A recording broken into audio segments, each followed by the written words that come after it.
had this conversation where I said, Vanessa, what are you doing? Are you really going to live like this? You're only 17, you've got a whole life ahead of you. Are you going to do this for the rest of your life?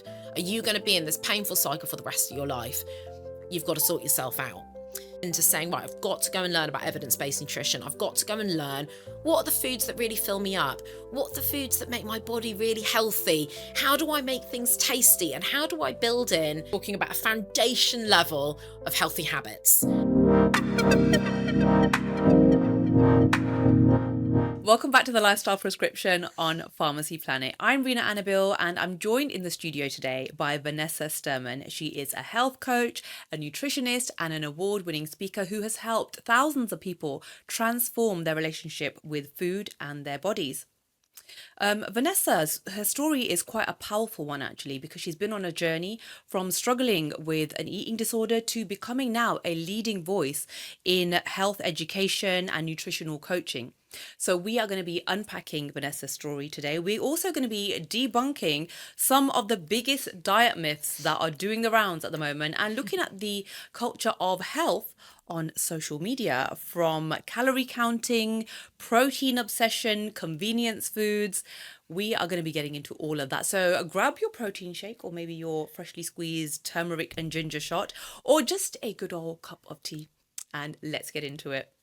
Hello, Vanessa. Hello, thank you for having me. Well, it's good to have you here. And I, first of all, want to get into your journey, actually, because, I know you have struggled in the past with your relationship with food. So how did you get from that and overcome that to get to this point where you're now kind of coaching others? So I think the first thing I'll say is that I have always loved food. Food has always been a big part of my life, my family's life. We celebrate with food, as do many families. And food should be for enjoyment. This isn't just about fueling us. Food is a massive part of our culture, how we express ourselves, enjoyment. And I've always felt that. And I didn't have a problem with food probably until I became about 15. And now this is years ago. So I'm 38 now. So we're talking well over 20 years ago. And I had put on a bit of weight by the time I was 15. I was eating, probably didn't care about what I ate. I just ate food that tasted nice.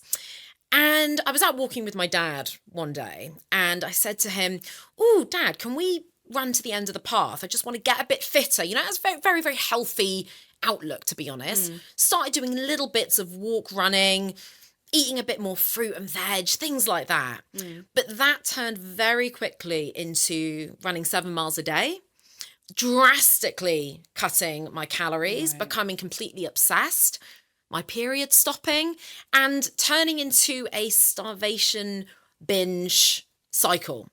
I became very unhappy, very depressed. It was very dangerous. I need to make that clear. It's very, very dangerous being in this place. Like you said, your period stopping, that is really dangerous. Did you lose that much weight then? I did. It looks different for each person as well, and I'm not an eating disorder specialist, and anyone who is struggling with something like that, please go and see a doctor. Yes. I did look too thin, but everyone can look slightly different when their periods stop, for example. Everyone's, you can't always tell from the outside what's going on the inside, but I was definitely very, very sick from that. Now, what happened one day is, people were trying to get through to me and I, said, absolutely not. I'm going to carry on doing this. I didn't actually know how else to eat or survive other than not eating much during the week and then binging on weekends. My body was in that horrible, horrible cycle. And I was babysitting one night, absolutely binged their entire house. They probably would have had to restock all their food. I'm very sorry if you are that family. You might or not even remember. And I did have my head down the toilet that night. And that was the night I finally actually saw myself. I saw myself and had a conversation with myself. And by that time I was 17 years old. Doing A-levels, was I going out and enjoying myself, but very, very unhappy and very, very trapped, very, very alone because no one knew what was actually happening. I hadn't actually told anyone really what was going on. So people didn't really know just how sick I was, even though people had raised concern. And I saw myself and I had this conversation where I said, Vanessa, what are you doing? Are you really going to live like this? You're only 17. You've got a whole life ahead of you. Are you going to do this for the rest of your life? Are you going to be in this painful cycle for the rest of your life? you've got to sort yourself out. And I decided, right, from tomorrow, I am going to be a normal person. Now, of course, there's no such thing as a normal person. And I had no idea, well, how does a normal person behave around food anyway?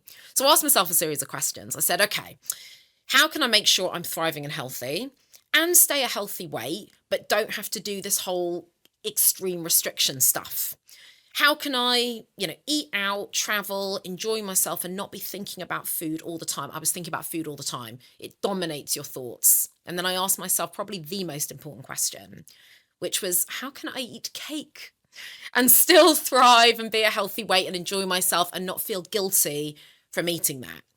And that's what sort of pushed me into saying, right, I've got to go and learn about evidence-based nutrition. I've got to go and learn what are the foods that really fill me up? What are the foods that make my body really healthy? How do I make things tasty? And how do I build in things like cake in a way that does not make me think about food all the time and does not mean I have to have specific days, cheat days, I think people call them, where I eat those. And it pushed me into that because I wanted to enjoy my life. I'm really quite impressed that at that age and at that low point, you then had you got into that mindset yourself. I did. And I think one thing I will acknowledge is the support network I had and the different situations. Thank you. And, I know I had a strong mindset.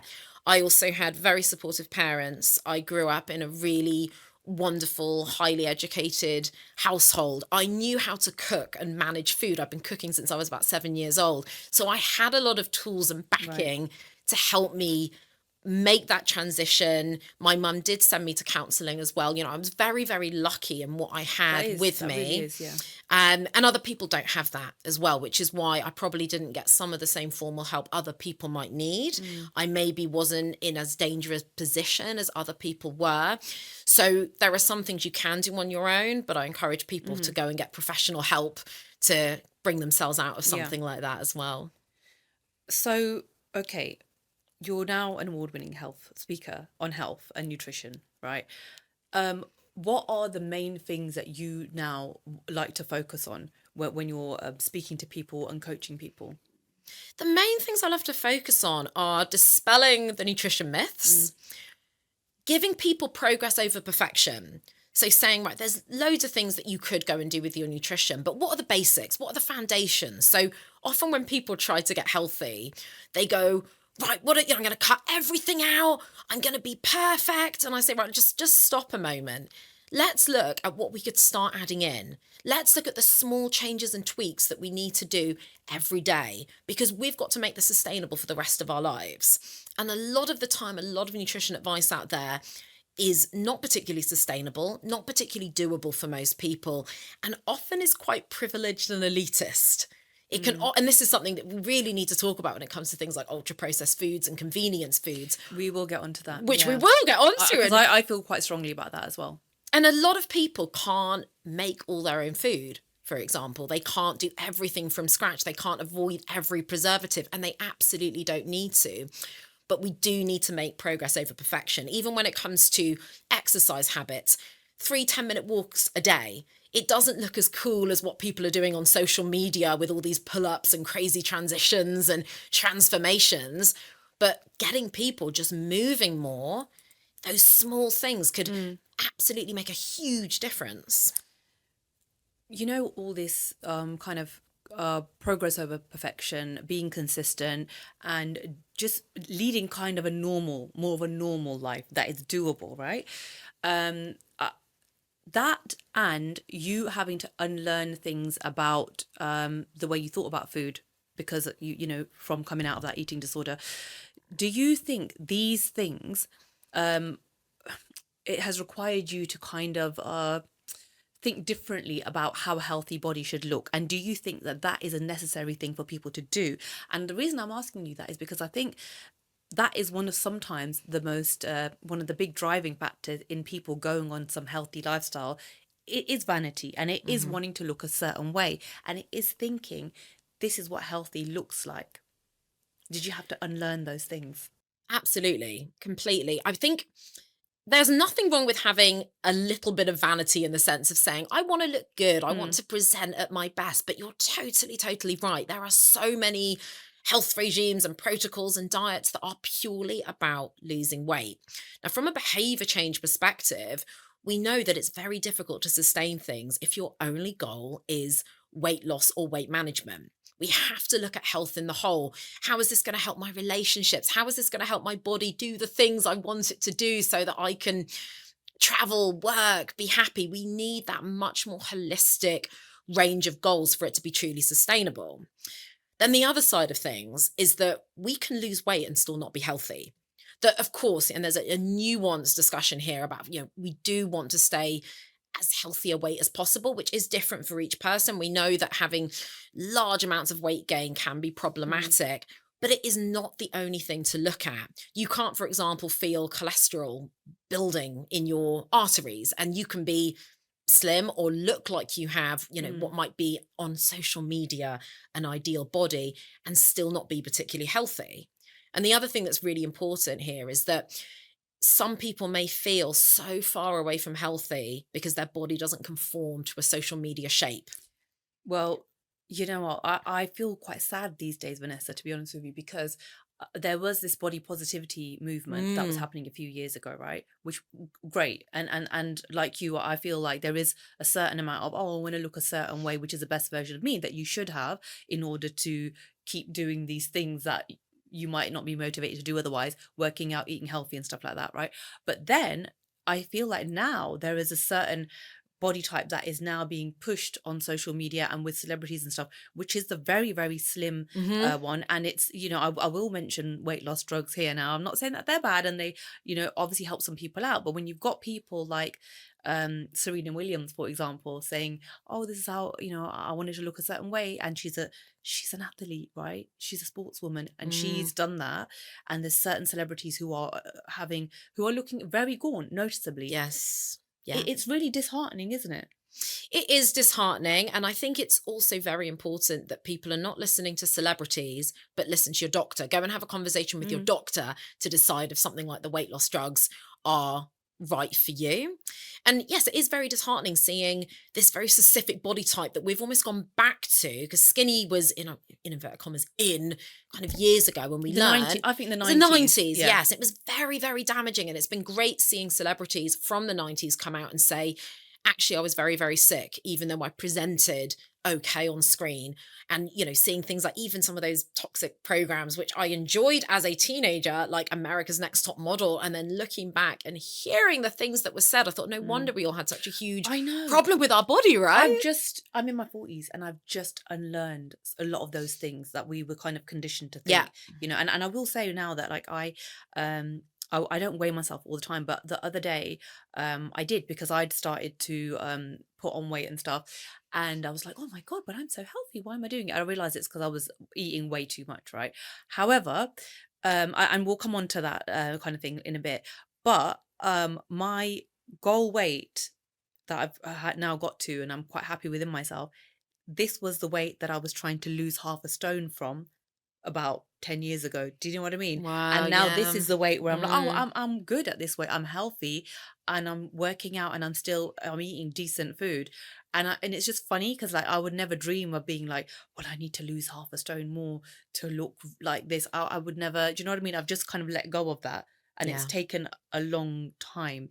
So do you feel like you've kind of transformed the way that you feel about your body from kind of just overcoming what you went through?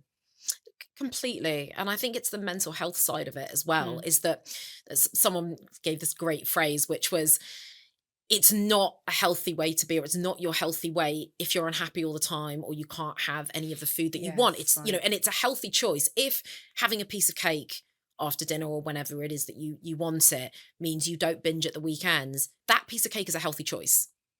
It's got to be enjoyable. And that's what I Mm. transitioned to, was how can I enjoy my life? How can I feel really good? There is so much more to you than how you look. I mean, there's this lovely phrase I heard, and I can't claim it for myself, which is, how you look is the least interesting thing about you.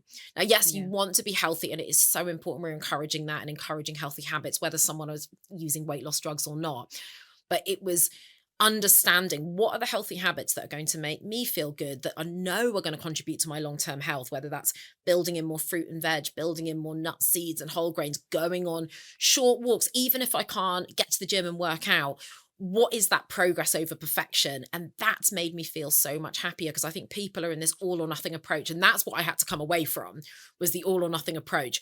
Nothing is off limits for me unless I want it to be, or ethically some things are off limits for me, but that's a completely different conversation to the health side. So it was saying I can have whatever I want when I want. But the moment I had that mindset, I didn't want to eat cake all day. I actually It's wanted to eat, that's the restriction makes you exactly, the obsessed with things sometimes, doesn't it? restriction really, really causes people to often just binge more. We know that as well. So it's a much healthier choice when we build in some of the less healthy foods, ironically, because it actually can encourage us to eat more balanced food. Because we know if I want to Mm, have that, I can. And then sometimes you don't want it, sometimes you do. And if you do want it, go and enjoy it. Don't mm. have guilt around it. And it was coming away from all of those feelings that just made my life so much better. Mm.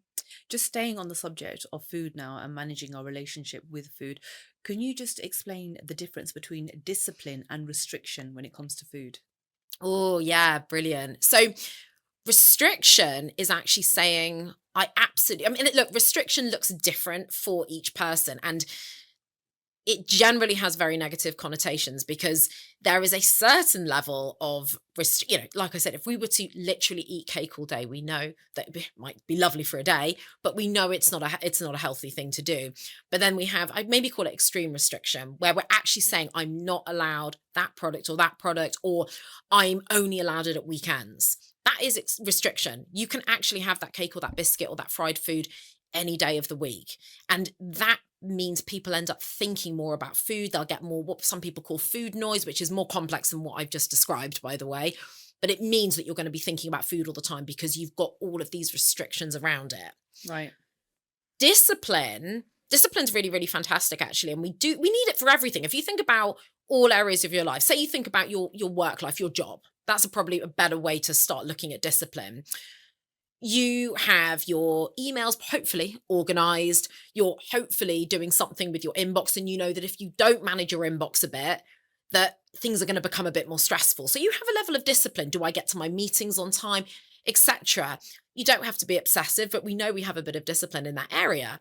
When it comes to our food and our health, we do need a bit of discipline, which is more about, I would say, how we organize our lives.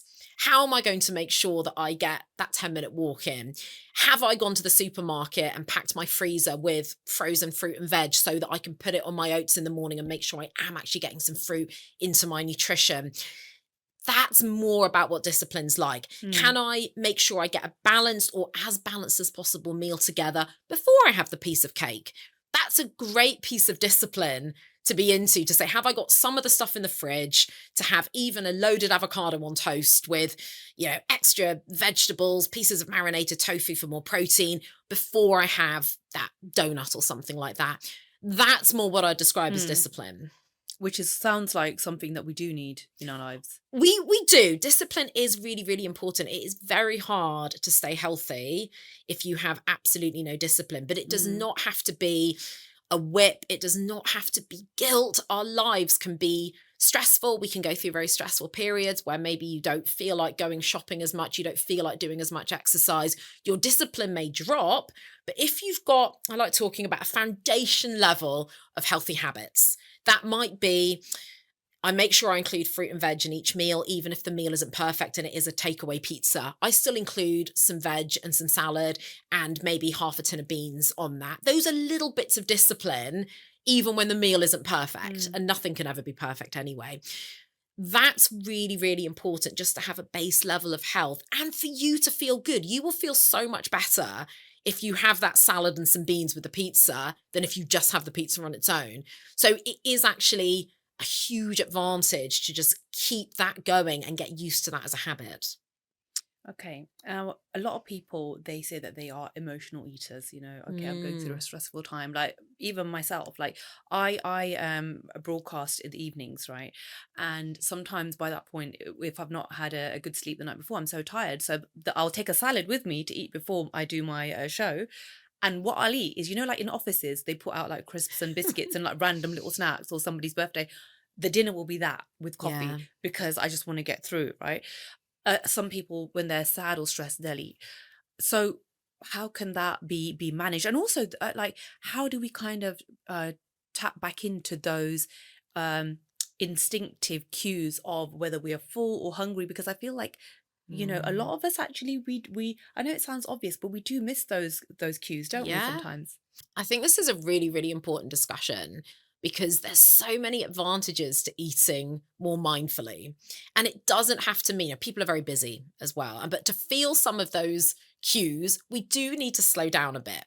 And it doesn't have to be meditating over your food on the top of a hill. We've all got these, It sounds like that when you say mindful eating. It's just like, exactly. oh. It does, doesn't it? Every mouthful, we're going to chew it 100 times and all of these things that we hear. On the emotional eating side, it can be very complex. And there are people where that, they are professionals in that area to understand that. But I suppose one of the areas I can come from it from a more practical standpoint is that, yes, sometimes, especially if we're maybe a bit depressed or stressed, and I have the same thing, I can really overeat if I'm a lot more stressed, maybe a bit unhappy.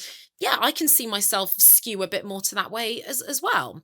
Some of the things that can make it easier is, first of all, making sure you are actually eating satiating food. So some people, there might still be elements of emotional eating, but they may find that their eating isn't as emotional as they thought. So an example, in the evenings, people may come home and raid the cupboards. But when you look at the food they're eating, and I do that with people, I say, right, let's look at all your food. Let's get you some actions that are really, really going to help you in your day-to-day life. Let's build those habits in. Let's look at where the food really isn't working for you. For some of those people, they probably aren't eating properly during the day. So what can happen is that when they are feeling very emotional, because they're also hungry, they've got no chance. Like, they are going straight for the Oreos. I would do the same, by the way. If you're really, really hungry, your body is going to go for the highest calorie density foods it can, and it's going to grab that family bag of crisps. So it's putting some practical things in place. First of all, am I drinking enough water? How else could I bulk out my breakfast? And maybe, sometimes you can have half your breakfast at 10 o'clock, the other half, even at that 4 o'clock point in the afternoon or something like that, if you've made a big enough breakfast, etc. So it's building in some of those habits. And what some people find is that when they come to that emotional eating, they don't eat quite as much. They might go, oh, fine, I had some emotional eating. But let's look at changing what that emotional eating looks like. Can we get in a bit more of a balanced meal first? If you really want some of that fried food, have some of that on your plate and have some of the healthier foods as well. But don't get to that position, if you can avoid it, of just raiding the cupboards for the crisps and biscuits. Build a few habits in before so that you're not completely restricting yourself and you feel better as well. I want to come on to busting some diet myths now. Let's do it. So there's a lot of misinformation out there about food, nutrition, and healthy habits, so-called healthy habits. What are some of the biggest diet myths that you have come across recently? So I think one of the biggest diet myths that I think is so damaging is about having to be careful around fruit. We need people to eat more fruit. So fruit has sugar, but it comes packaged in a wonderful bulk of fiber, nutrients, vitamins, minerals, water. We are not eating enough fruit. So only about a third of adults even get their 5 pieces of fruit and veg a day. And we need at least 5 a day. Okay. When we eat more fruit, we know that it can keep us a bit more full. It's satiating. It's actually quite low calorie density. That means there's not tons of calories in the given volume. So you can bulk things out with fruit and it will help you stay fuller for longer. We know that fruit is associated with a lower risk of things like type 2 diabetes. And I know sometimes for people, that's one of the things that's maybe in their head. Oh, I've got to be careful of the sugar because, it might push me towards things like type 2 diabetes. It can actually help lower your risk of that. Fruit is also one of the first steps. If people are saying to me, okay, I really don't know where to start, my advice would be just start building in more fruit and veg. So if you're having butter on toast for breakfast or something like that, have a bit of peanut butter on toast and put a banana or some fruit on top. That is one of the easiest changes people can make, but it's such a damaging myth because fruit can be very cost effective, especially the frozen stuff. Easy to put in your bag, something like a banana or an apple, but we know the health benefits are huge and we could really help people reduce risk of disease if they built in more fruit. Mm. That sounds like good advice. Is there a thing though, if you eat it first thing in the morning, that you're spiking your blood sugar and it's all over for the rest of the day? Because a lot of people do think that. Yeah, so there's this word spike the blood sugar. So when we eat, our blood sugar levels do go up. It is very similar. So an analogy is when I exercise, my heart rate goes up. If your heart rate is constantly up, we know that that's a problem. The same with our blood sugar levels. If they are constantly elevated, that is a problem. But our blood sugar levels going up after a meal is not a problem. Now, would I advise only have fruit for breakfast? No, we can make that meal more balanced. We want to have more protein in breakfast as well. So a way I would use fruit for breakfast, for example, the toast, bit of nut butter, and some fruit on top would be a really good quick thing you could do. One of my favorites, because it's very, very easy, is take something like oats, whether you like overnight oats or porridge. And by the way, overnight oats do not have to be done overnight. You can just put boiling water in them and put them in the microwave, by the way. You don't have to do it overnight. But something like some oats with some plant protein powder, maybe a few chia seeds, few nuts and seeds, and a load of fruit is a brilliant balanced breakfast because we need complex carbohydrates. That's our body's preferred fuel, that it needs to, our brain uses that. It's so, so important, really important for keeping us full as well. Oats have things like fiber, which we know we need more of too. That is a great way, that sort of overnight oats porridge in the microwave thing, of adding in a load of fruit, but having a much more balanced breakfast and getting a decent amount of protein in, which we know can really help our focus levels throughout the day. Another thing that people keep going on about is intermittent fasting. Like a lot of people, and I know they're not even eating healthy, but they're like, oh, I'm doing intermittent fasting now. I'm so on it with my health. I'm like, okay, so what are your views on intermittent fasting? So there can be advantages to intermittent fasting. The reason I don't advise it is that it can pull people away, like you said, from thinking about the quality of their food to just thinking about timings of eating. Now, one of the biggest advantages of intermittent fasting is because it stops people eating at certain times, they lose weight because they are literally restricting their calories. We know we need to be in a calorie deficit to lose weight. Did they lose weight because of intermittent fasting? No, they lost weight because they were in a calorie deficit. And one of the reasons I worry about intermittent fasting is that, especially if people are prone to being a bit more obsessive about food, it could push them a bit more into disordered eating. Now, there are, of course, advantages to not eating from the moment we wake up to the moment we go to bed. We know that eating late at night can disrupt our sleep. That in itself can cause problems for our short-term and long-term health. It can also mean our food choices are not so great, and at night we tend to eat less healthy things. We don't have to, but that's sort of where the body goes to, I'll just have a little bit of that, the crisps or the biscuits or something like that. But if we eat in a much more, satiating way, a much more balanced way, so we make sure that on our plate we've got lots of fruit and veg, we've got whole grains, we've got healthy sources of protein, we've got our healthy fats, we are not going to want to eat from the moment we wake up to nighttime. We are going to probably naturally start shortening our eating window because we are more satiated. The food we're eating is much more filling.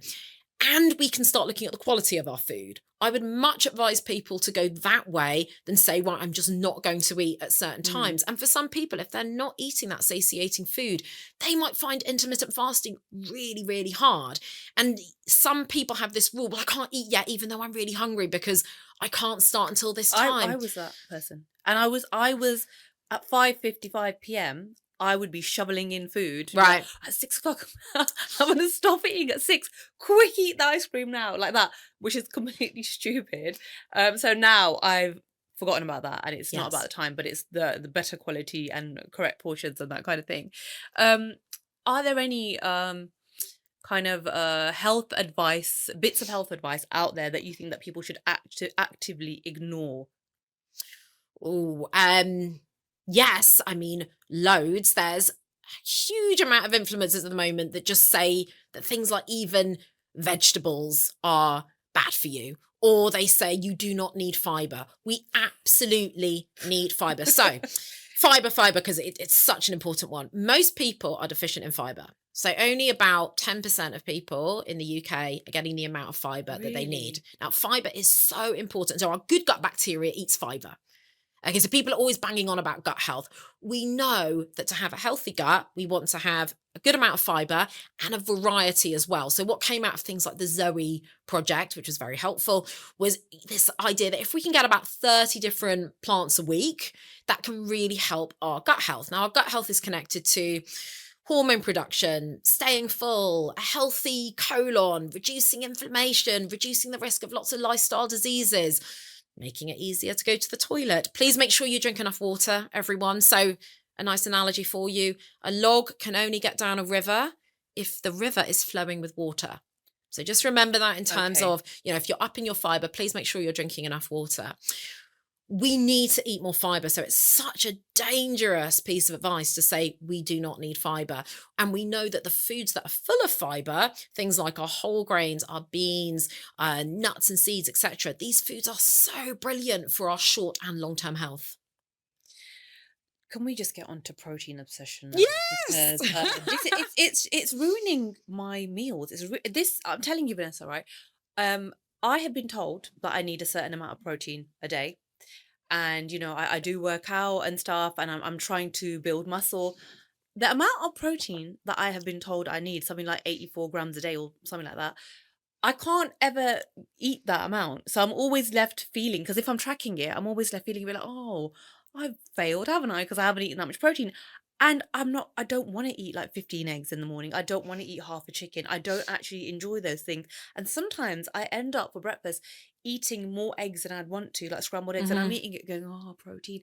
I'm not actually enjoying it. And it's kind of, I can see how that could take over for a lot of people, as I think it has, because that's one of the main things that's now pushed to people, like protein, as if protein didn't exist before. What do you think about all of this? So protein is really, really important. And, it's something we want to think about with our nutrition, along with, am I getting enough fiber? Am I getting healthy fats? Am I getting complex carbohydrates? Do I enjoy my food?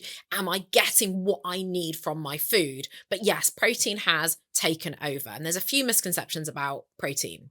So first of all, that it's the only thing that we need. So we often hear prioritize protein. Yes, there's many things that we want to make sure are on our plate. Protein is just one of them.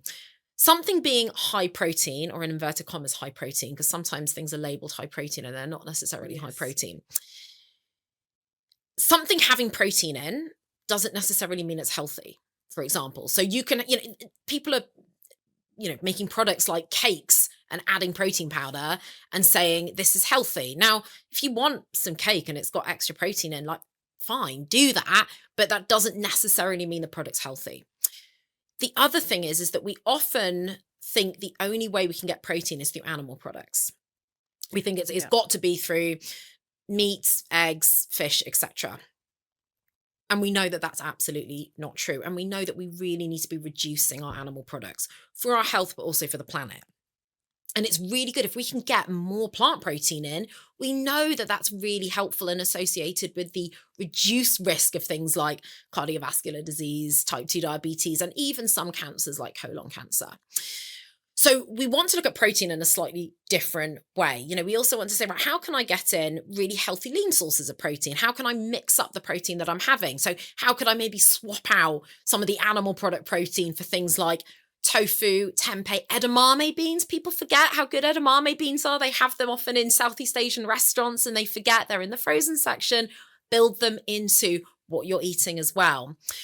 But this idea that we're all deficient in protein, most people are not deficient in protein. It's very rare to have a protein deficiency in this country, in the developed world. We're mostly deficient in fiber. But we do need to think about, how can I build more lean sources of protein onto my plate as part of the entire plate? So that is things like building in more beans, more edamame beans, more tofu, tempeh, even seitan, and reducing our animal products. So having a bit of things like the chicken, the eggs, but building other sources of protein in with that as well. Because you're vegan, aren't you? I am personally vegan. Now, the reason... But you don't, I know, but the thing is, no, but you've not mentioned it at all up until this point in the conversation. And I know it's not something that you push onto people, or you're out there like the vegan ambassador, or anything like that, but it's a choice. And how long, when did you make that choice? How long have you been vegan? So I've been vegan for 10 years. And the reason I don't talk about it that much is that I want to encourage people to eat in an evidence-based way when it comes to nutrition. And we know that eating in a plant-forward way is fantastic for our health and also the planet. And I can talk more about the planet side because so many people are interested in saving the planet, in making sure we, can actually reforest all the horrific deforestation that we've had, protect our oceans, etc. I am personally vegan. It's an ethical standpoint. So that means that we don't consume or use products that come from animals. On a health front, being plant forward is fantastic. And so there's ways that, without having restriction for people, they can say, right, how can I build onto my plate more fruits, vegetables, whole grains, sources of plant protein, for example, and have some animal products, but have that reduction in animal products, which is going to benefit their health and the planet in a way that they actually really, really enjoy. And that's what I'm trying to help people to do, because we know that if people move more towards that, it could help their gut, their performance, it could help their long-term health, and it can often be cheaper. Okay, so you've given us some good alternatives to the meat protein, which I think is great. Mix it up a bit, and it just, like, who wants to eat 15 eggs in the morning or something like that? It's just silly, right? Okay, how much protein do people actually need though? Because I think that is an important thing to think about. And is there maths involved in this? Because I just feel like these days there's too much maths in trying to be healthy. It's like, oh, this many plant points. Have I eaten the plant points? Total that up. Have I eaten the protein? Total up the grams. Calories. Am I in a deficit? Like, I did A-level maths and I want to forget what I did in A-level maths because I did so rubbish. So I don't want to live my life like calculating grams of protein and stuff all the time. You're so right. It can also affect our mental health if we're tracking absolutely everything. And what often happens is people track and then binge at the weekends anyway, because they've been so restricted but had no enjoyment throughout the week. So sometimes it doesn't even work. Awareness is really, really important. So maybe having some understanding of how many grams of protein are in a particular product, and then knowing that and getting on with your life. So in terms of how much protein we need, it is individualized. If you're really worried, please go and see a dietitian. But as a general, to not be deficient, we need 0.8 grams per kilogram of body weight. I would not advise anyone does that, because that is just the amount we need to not be deficient and to just kind of survive. Most people need between 1 gram to 1.2, maybe a bit more grams per kilogram of body weight for the regular person. If you're doing more exercise, you might need more. If you're kind of in the sports arena, you are going to need more. But it is not as much as people necessarily think. And you can add protein into each meal in a simple way. So taking each meal and making sure there is a decent source of protein can take away some of that maths in terms of that mental load of going, have I got enough protein? So, your decent protein sources, of course, we have things like our meat, fish, and eggs. We know that they've got a decent amount of protein. We can build those in, but we want to build in the plant sources as well. And it's not just that one thing on the plate that has protein. So one of the pieces of advice I have is, say, take something like beans. We know we need to eat more beans. Now, they do not have as much protein as things like tofu, tempeh, meat and fish, for example.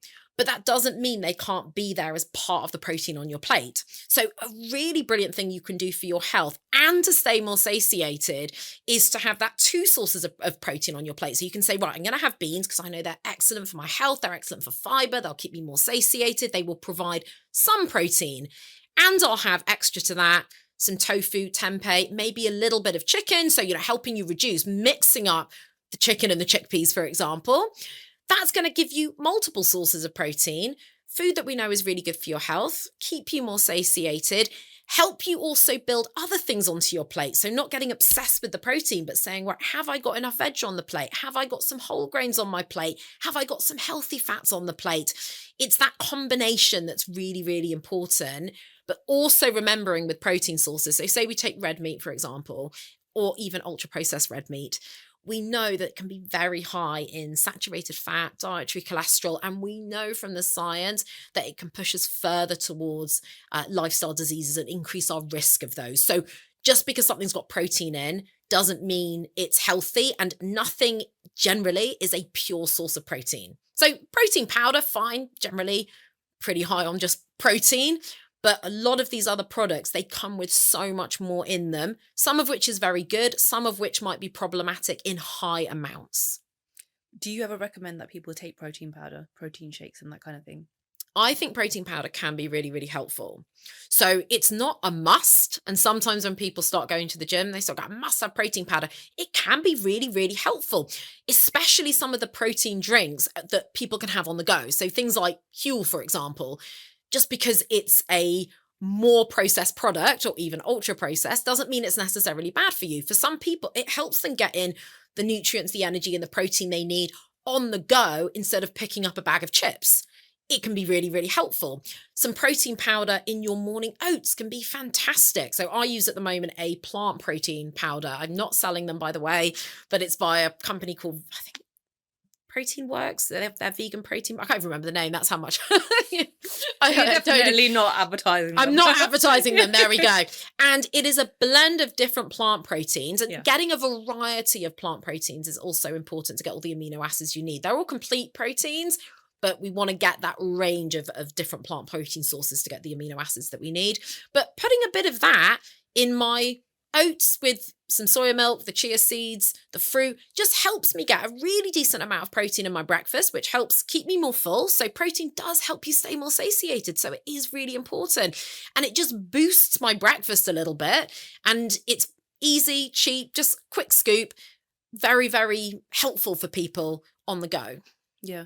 Well, I'm glad you've kind of cleared that up because, there are certain people, and a lot of people aren't even qualified to give this advice, but that say, oh my God, it's so bad for you. You must never have these things. So, you've obviously done a lot of research into this, and studied this kind of thing. So that is quite good that you provided some clarity over that. Do you think that the wellness industry actually benefits a little bit from people being quite confused about this kind of thing?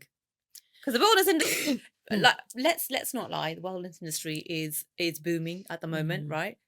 A lot of conflicting information, which is why you're here today, so we can clear up some of that. But there is somebody benefiting from the confusion, right? Completely. There are people really benefiting from people being highly anxious around food, highly anxious around their health, getting very much in, what we were talking about before, the vanity. I've got to have a particular body shape. I've got to be very restrictive. There are huge amounts of products that are very, very expensive, promising things like, I saw one on social media, and because I kept watching the ads because I was so disgusted, they kept showing me more ads. I was like, oh my goodness, I'm going to have to keep seeing more and more of this stuff. And to be honest, if our phones are listening right now, we're going to get even more of those ads. And it was for some kind of matcha powder. Now, matcha can be really, really good for you, by the way.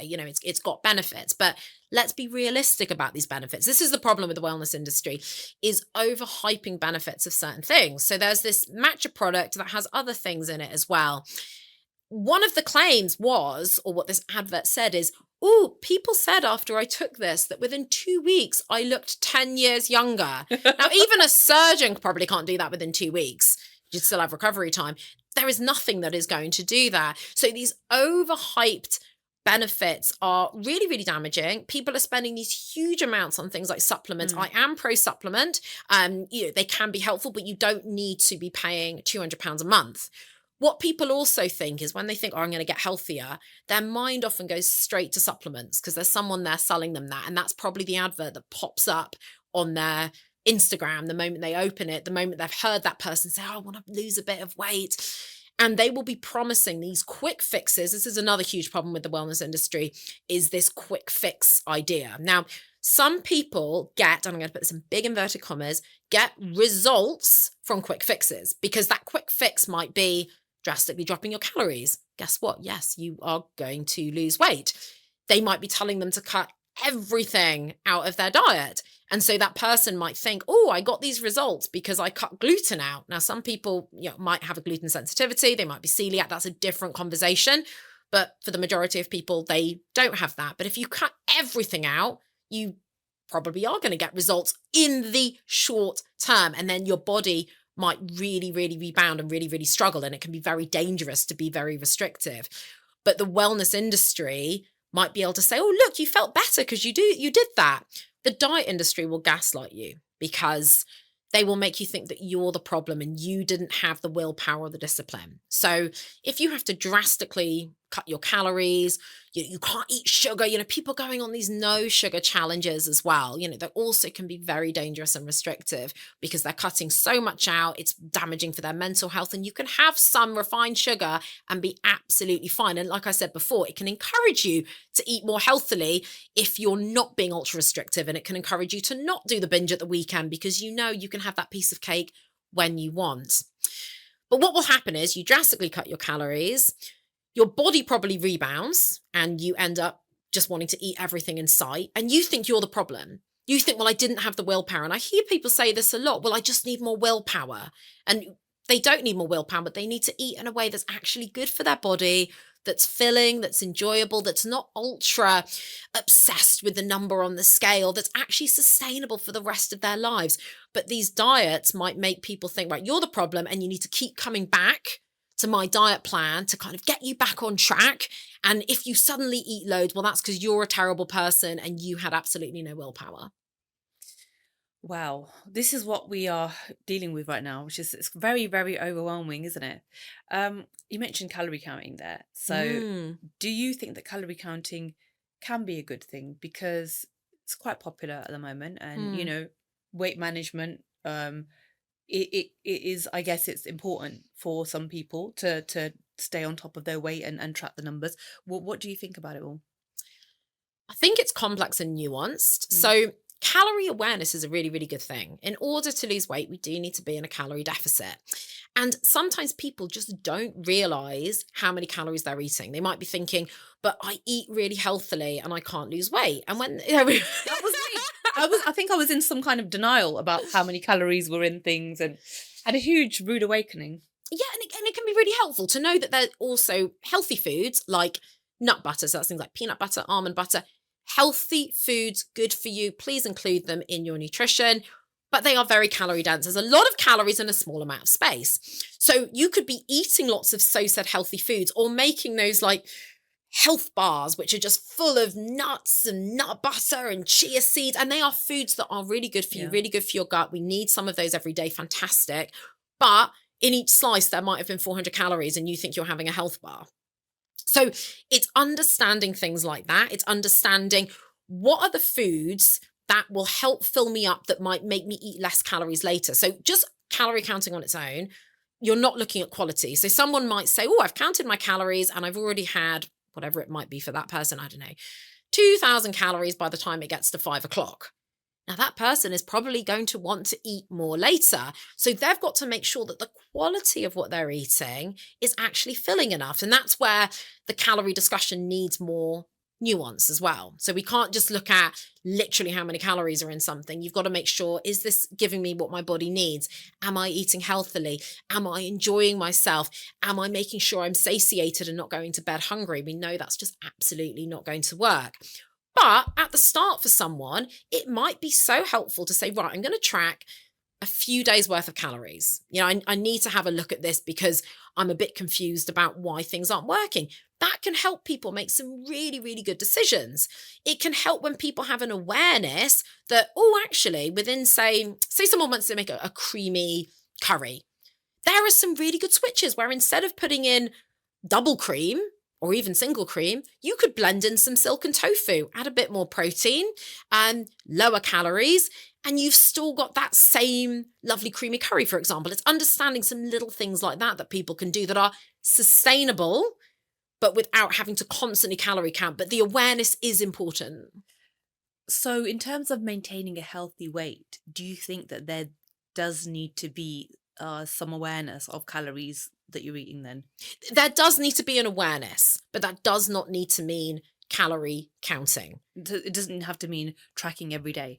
No, I don't think tracking every day is particularly healthy for our mindset as well. And we've got to be able to trust ourselves. So I think that that's also another side. We've got to be able to trust, I can eat, I can build a balanced plate. So the more you are building a balanced plate, the easier it is to stay within your calories. So filling a third to a half with loads of veg, having some beans and another higher protein source, like I've spoken about before, having a healthy source of complex carbohydrates, whether that's brown rice, sometimes white rice as well, potatoes, sweet potatoes, parsnips, all our root vegetables, for example, other forms of grains that we might go for, some of the, what some people might think more exotic grains, things like quinoa. You don't have to eat quinoa, by the way. You can stick with things like rice and other whole grains.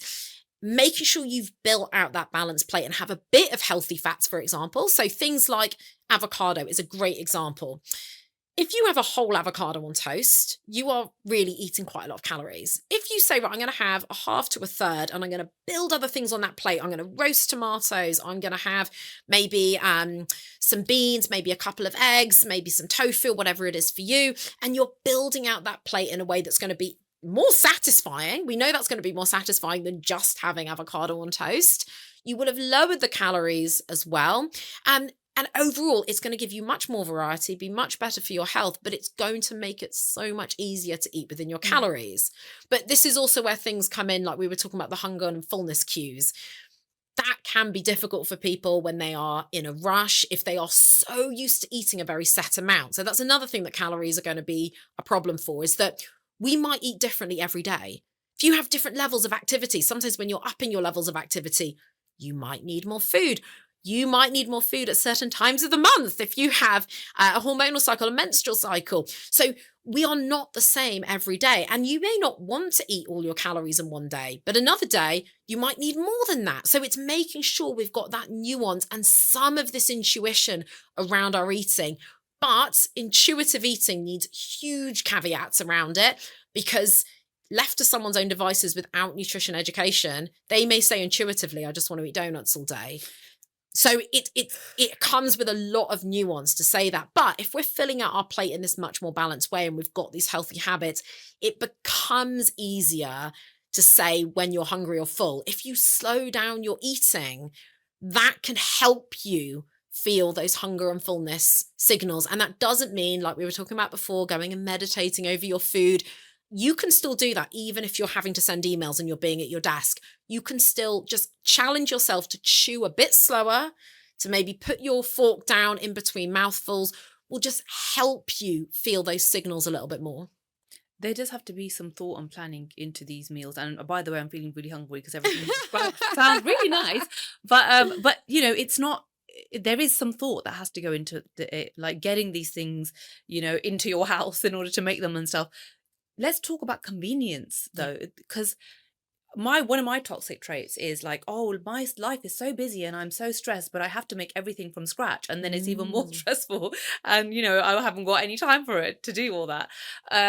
However, are there some convenience foods that are okay for us, and as part of a healthy lifestyle we should be eating? Because who's got all this time to make everything from scratch? Absolutely. And I think what's really important to remember about food is we don't have to put things into a category of good or bad.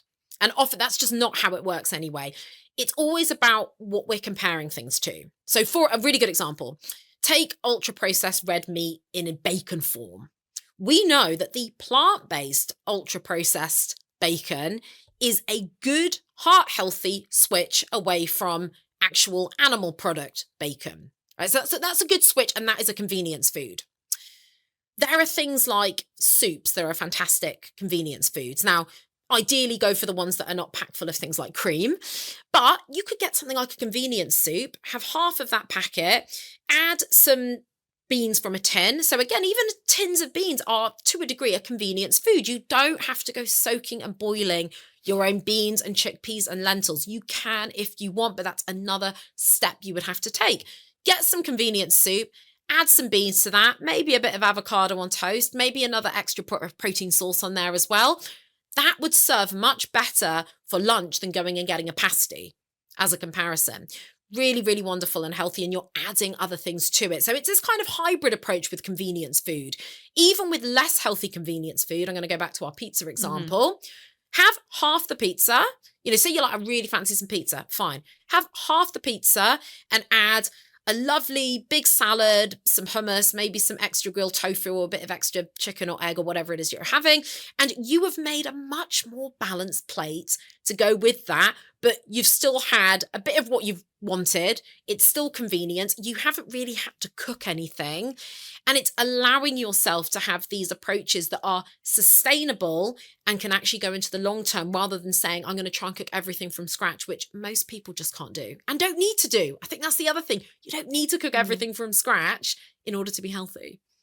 There is this argument of to eat healthy food, it's quite expensive. And I feel sorry for mums, actually. I mean, I'm a mum myself, so I feel sorry for myself as well. But in terms of you've got mouths to feed, you don't have that much time, you've got people with different likes and dislikes, and you've got to produce meals all the time. And so the things that are cost effective and convenient are things, chicken dippers, for example. Do you know what I mean? Yeah. These kind of things. And your kids will eat it. It's not the greatest thing, right? It's probably affordable and quick. Where do you kind of sit on that argument? Like, healthy eating can be expensive. Should supermarkets and even the government do more to make it accessible for people? Absolutely. The government does need to do more. There's so many factors when it comes to health, and this is really, really important. And this is why people end up feeling quite shamed and thinking, oh, I don't have the willpower, I don't have the discipline, or whatever it is.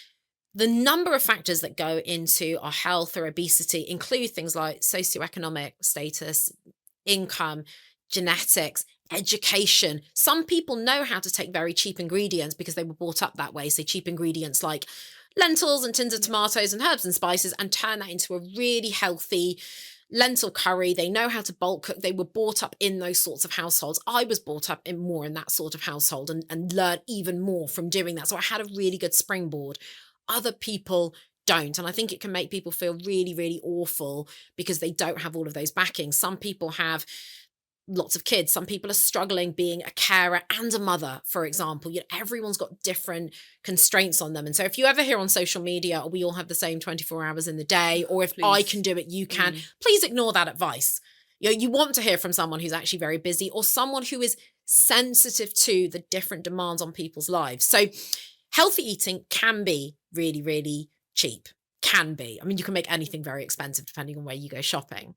And we do have a study from the University of Oxford that showed that often the most sustainable and healthy foods are the cheapest. So this is things like our whole grains, our frozen fruit and veg, our fruit and veg that's in season. If you're constantly heading towards strawberries in winter, yes, your bill is going to be more expensive. Our legumes, so that's things like our lentils, our chickpeas, our beans, our edamame beans, those sorts of things can be very, very cost effective in their quite kind of raw or, form where we need to cook them. That's where we can keep things very, very cheap, especially if we bulk cook. We can also save on energy, etc. If you don't have the ability to do that, if you don't know how to do that, then we can have some problems there because some of the convenience food can be a lot more expensive. What I suggest if you're using convenience food, like I said before, is what else can I add to that? So one of the best things we can do with our health and an easy starting point and to take away that guilt or perfection is say, what can I add and bulk out with? So say the kids do only want the chicken dippers, for example. First of all, I would advise sometimes mix them up with the plant-based ones as well. The kids probably won't know the difference. I'm not sure of the price comparison between the two right now, so I'd have to come back to you on that. But do some switches if you want. Add in lots of peas and sweet corn, for example, if that's what they'll have. If you can add mashed potato, if the kids like mashed potato, add in some butter beans to that. Blend it with some butter beans so they're actually getting more legumes into their diet and more fiber in as well. Little things like that could really, really help. And you still have that convenience food on the plate. But it's more about how can we bulk things out and do things in that hybrid way that takes away some of the pressure that we might have as, whether that's as mothers or having busy jobs. Well, there's so much I want to talk to you about, but we're running out of time. So I just want to ask you that if there is one nutritional mindset shift that somebody could take away from this, that you would give somebody, like at least one thing, What would that be? I'll give you two things. My two top things are adding and adapting.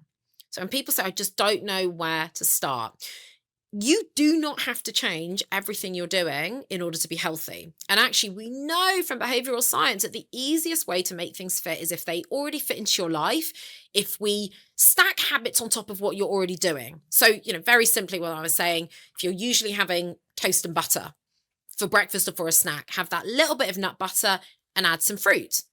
If normally in your curries you are adding lots of cream or something like that, add instead, blend up some of that silken tofu to, that's going to really, really potentially help your long-term health. Add extra beans into that as well. So just adapt that. If you're having a chicken curry, maybe do half and half, chicken and chickpeas, for example. You're just adapting that curry and you're blending in the silken tofu. It's probably going to taste pretty much exactly the same, but you've adapted that. Add more vegetables onto the plate. So you've got a meal that you already know how to cook with stuff that's already in your home, and you've just added and adapted to that plate. That's all. That's something you can do from today and tomorrow, because I think most people have a tin of chickpeas in their cupboard, don't they? Most people have, or if you don't, please go and get some on the way home from work, some frozen And they're fruit. nice and cheap, these things as well, aren't They're they? nice and cheap, and they don't go off. So make your life easier. Stock up when you're at the supermarket from the, tins of tomatoes, tins of beans, frozen fruit. Get that stuff in your house so you can quickly add it to things as well. But adding and adapting, you can start doing from today and tomorrow. And this is called the lifestyle prescription. So I want to ask you, Vanessa, do you have a lifestyle prescription for a healthy and happy life? Ooh. Well, I would still build in the adding and adapting. Mm-hmm. But I would build in, I would say, enjoyment. And again, we know, that's my opinion, but it's also backed by the science.